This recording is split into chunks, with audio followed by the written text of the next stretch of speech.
Everyone, কেমন আছো সবাই? আশা করি সবাই ভালো আছেন। আমিও খুব ভালো আছি। চলে এসেছি আরেকটা নতুন ব্লগ নিয়ে। তো সেটাই শেয়ার করবো যে আজকে আমি কি করব গাইস। তো গাইস দুপুর টাইমে আমি এখানটায় আম মাখা করে নিয়েছিলাম, কারণ আজকে প্রচুর গরম পড়ছিল আর টক খেতে ইচ্ছে করছিল, আর সবাই আসছিল আমাদের বাড়িতে আম মাখা খাওয়ার জন্য।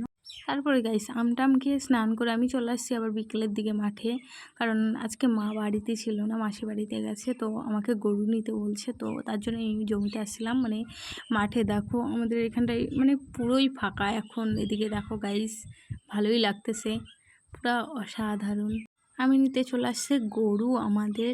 দেখো এখানটায় আমাদের ছোট মনাকে দেখা যাচ্ছে দাঁড়িয়ে আছে, কিন্তু আমাকে দেখেই দৌড় দিবে, দেখবে গাইস আমি এখন ওর থোবড়া ধরবো।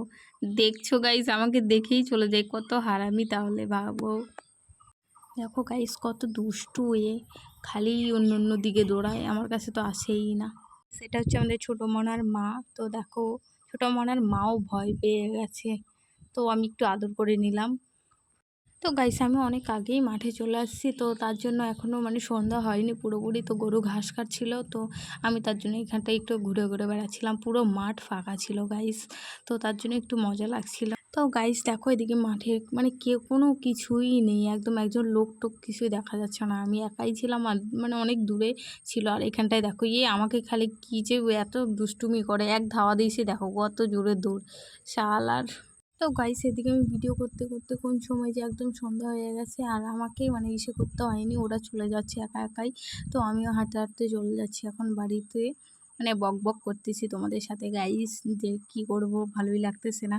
তো দেখো এদিকে বৃষ্টির কারণে দেখো গাইস আমাদের এখানটাই মানে নদী হয়ে গেছে পুরো একটা, এগুলো সব বৃষ্টির জল ছিল গাইস, দেখো আমার পিছনে। তো গাইস এখন এখান দিয়ে যেতে হবে, আর এগুলো সব দেখো বৃষ্টি হয়েছে, তার মানে কি পরিমাণে আমাদের এদিকে এগুলো সব মানে জল জমে গেছে একটা জমি, আর আমাদের গরুগুলো সব চলে যাচ্ছে এখন। তো দেখো কত কষ্টে 7 সমুদ্র পাড়ি দিলাম, ফাইনালি আমি গরুগুলোকে বাড়িতে বেঁধে দিয়ে তারপরে হচ্ছে এখন বাড়িতে হাঁটা দিচ্ছি আমাদের। তো গাইস এদিকে দেখো আস্তে আস্তে আমার সন্ধ্যাই হয়ে গেছে, আর এখন আমার মা আসেনি। তো আমি এখন গেটটা লাগিয়ে দিলাম। তারপরে দেখো এখন মানে এখনও জামা কাপড় ঢোকাতে হবে, মানে কুচবি। তো গাইস আমি বাড়িতে এসে হাত মুখ ধুয়ে সন্ধ্যা পুজো দিয়ে তো এখন একটু ফ্রি হয়ে বসলাম। আর সন্ধ্যা হলেই তো জানো আমার মনটা কেমন খালি খাই খাই করে কিছু একটা। তো আমি ভাবতেছি যে দোকানে যাব, তো আমি বলছি আরেকটু সন্ধ্যা হয়ে যাক তারপরেই যাব। তো আমি দোকান থেকে মুড়ি এনেছি, তো দোকান থেকে মুড়ি এনেছি আবার বাড়ি থেকে প্লাস পেঁয়াজ লঙ্কা দিচ্ছি, কারণ দোকান থেকে পেঁয়াজ লঙ্কা কিছুই দেয়নি, ফালতু ফালতু 10 টাকা দিয়ে মুড়ি এনেছি, পেঁয়াজ টিয়াজ কিছুই দেয়নি। তো গাইস এখানে আমি এখন মুড়ি খাবো, তো মুড়ি খেয়ে টেয়ে তোমাদের সাথে আবার দেখা হচ্ছে।